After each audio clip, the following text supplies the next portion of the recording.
je me suis mis sur le dernier poste du carpodrome des Sources de la Chabanne au niveau d'un virage pour pouvoir exploiter 3 zones différentes. Le virage en lui-même avec une pêche à 10 mètres, je vous explique ça juste après. Ensuite, je pense qu'on va pêcher en 2 ou 3 étapes. Je commence à 10 mètres, en même temps j'amorce ici juste devant moi entre 3 et 4 mètres sur la bordure qui descend, et peut-être je vais aller chercher en fin de pêche d'ici 1 heure ou 1 heure et quart selon comment ça mord la bordure là-bas à l'opposé. Je vais vous la montrer, donc peut-être mettre la rallonge à 11 mètres qui me permettra d'aller pêcher un peu plus près de la bordure. Allez, je vous explique tout ça. Donc je vous montre le poste, vous voyez, donc poste 21, le soleil se lève sur le bassin versant des postes 1 à 12 et je vous explique cette pêche. Donc je suis prêt, pêche avec amorçage au pelé de numéro 7 en transition et couplé à des pelés de numéro 9. Lèche principale sera le pelé 9 pour le moment. Et j'ai préparé 2 pâtes. Pâtes toutes simples. Une pâte avec un arôme chènevis et une pâte à l'arôme Scopex. Une bombe, l'ancien Scopex de chez Rod Hutchinson. J'ai la chance d'en avoir encore. Ça cartonne cet arôme. Et je vous fais la vidéo pour la préparation de ces pâtes dès demain. Donc n'hésitez pas éventuellement à vous abonner et activer la cloche pour avoir les vidéos. Ça vous permettra dès demain de recevoir cette vidéo où je vous présente la conception de cette pâte et on ouvre ainsi la vidéo, la playlist à pas de pêche. Il y aura une autre playlist amorce, tout ça, ça se met en place. Allez, on attaque le secteur que j'ai choisi. Donc, vous voyez, c'est le virage. Je vais vous mettre là, c'est plus simple pour vous expliquer. Donc, ici, on a la pêche principale de démarrage à 10 mètres, puis ici, à 3 ou 4 mètres, je suis dans la pente avec la bordure. Vous voyez là, il y a un bouillon alors que je n'ai pas encore amorcé. On va voir l'amorçage ensemble. Je pense que je vais pêcher là pendant 3 quarts d'heure, 1 heure, une bonne demi-heure ici, puis au bout de 20 minutes j'amorce un peu au bord. On va voir si les poissons rentrent rapidement et ensuite en fin de pêche je vais essayer d'aller là-bas. À 10 mètres je suis à ce niveau là, donc je vais peut-être mettre la 11-11-50 pour aller ici en bord de berge pour voir si les poissons passent de manière différente. Ça c'est ultra intéressant. Allez, je vous réinstalle, on arrête de parler et on attaque la pêche. Là ça me paraît bien pour débuter la pêche. Pêche en bordure, donc ligne très légère. Vous voyez, j'ai sondé, donc on a à peu près, je vais vous dire précisément, tout pile 1m60, je fais 1m72, donc 1m70, 1m65 parce que je traîne de 5, 1m70 à 1m80 à 10 mètres, et j'ai adapté pour cette pêche un flotteur 0,2 pour la partie à 10 mètres. Voilà, flotteur 0,2 à 10 mètres, on va démarrer la pêche comme ça. Puis une seconde ligne que j'ai préparée en 0,10 pour la bordure. Donc là on a une profondeur de 1 mètre, 80 cm à 1 mètre, et j'ai mis une 0,10. On attaque la pêche, c'est parti.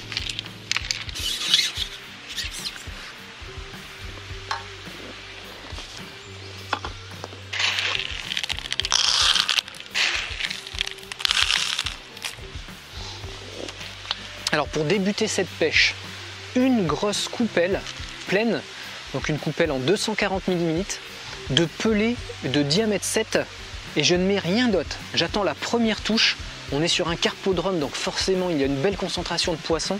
C'est plus intéressant de créer une surconcurrence alimentaire avec le temps que d'amorcer énormément au départ. Donc j'attaque ça, et en fonction de chaque touche, je vais amorcer plus ou moins en conséquence. Je vais également jouer sur l'aspect sonore en lançant régulièrement 4 à 10 pelés d'èche qui vont faire un bruit en surface. Et je vais évidemment alterner entre pêche au pelé et pêche à la patte pour proposer quelque chose de différent, aussi bien en termes de visuel. C'est un truc blanc qui descend dans l'eau, même si la base chènevis est un peu teintée en verte. Je ne les ai volontairement pas colorés exprès pour jouer sur cette couleur blanche aujourd'hui, c'est un choix de pêche. Allez, on attaque. Je vais me mettre à 10 mètres et je pêche vraiment sous la canne, sous le sillon correspondant à la coupelle. Je fais ça les premières 20 minutes de pêche, on en reparlera ensemble la première demi-heure. Puis je mets 1 ou 2 coupelles en bordure ici à droite pour voir ce que ça donne, s'il y a plus de poissons qui passent, et on va avoir les interactions et les déplacements des poissons. J'espère qu'on va se prendre pas mal de poissons forcément. Et au bout d'1 heure de pêche, on va là-bas, sur la bordure comme je vous ai expliqué. Allez, let's go! La coupelle est mise, on attaque tout de suite la pêche. Donc cette coupelle pleine, plus 6 pelés que j'ai jetés. On y va. Évidemment, favoriser les pêches tôt le matin. Là, il n'est pas très tôt, 8 h du matin.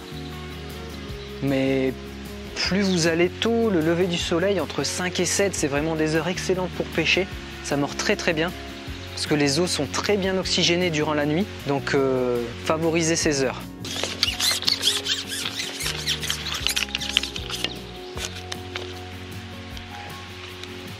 Donc deuxième touche, c'est parti, on commence avec un beau petit rectangle.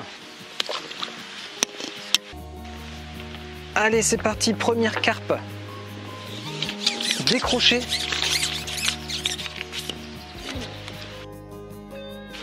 Première carpe cassée, donc je vais remettre une coupelle et je vais refaire ma ligne. C'est une ligne qui avait déjà pêché avant, donc c'est une pêche qui va durer 2 heures. Là vous voyez, on vient de commencer à peine 4 minutes, déjà un rectangle et une carpe de piqué. Je vais faire le choix de refaire ma ligne, je conserve cette olivette. J'ai bien marqué mon fond et au moins on repartira sur une ligne nickel. Vous voyez, je viens de refaire ma ligne, ça a été très vite. J'ai passé le fil, forcément, j'ai mis la ligne, l'olivette, mes gaines et mon corps de flotteur. Et je n'ai plus qu'à remettre ma quille par rapport à la marque que j'avais faite. Je vous parlerai de tout ça dans d'autres vidéos.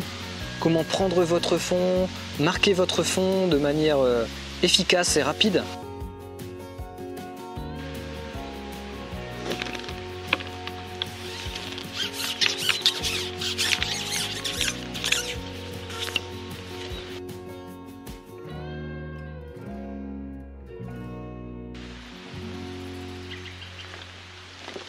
Donc nouvelle touche, vous voyez, nouvelle carpe. J'espère que c'est la première qu'on va sortir. Donc le début de cette pêche, très intéressante. Ça fait à peine 10 minutes de pêche. Et déjà 3 touches loupées, 2 carpes piquées. Donc les poissons sont vraiment au rendez-vous.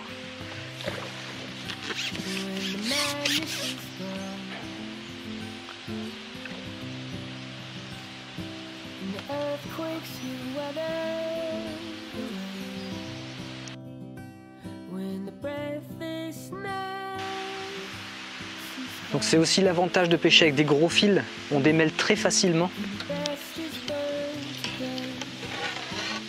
Alors est-ce de ma faute parce que j'ai trop tiré peut-être? Pour la prochaine touche je vais moins parler et je vais plus me concentrer pour la mettre dans l'épuisette.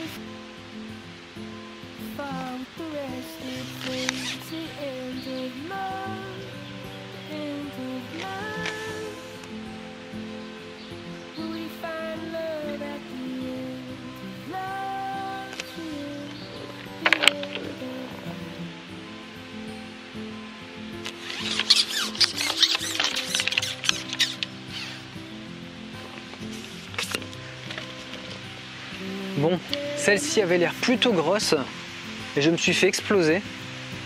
Ça a juste décroché, ça va. Mais là, on était sur un beau poisson qui a toujours foncé, qui s'est jamais arrêté. Allez, je remets une coupelle.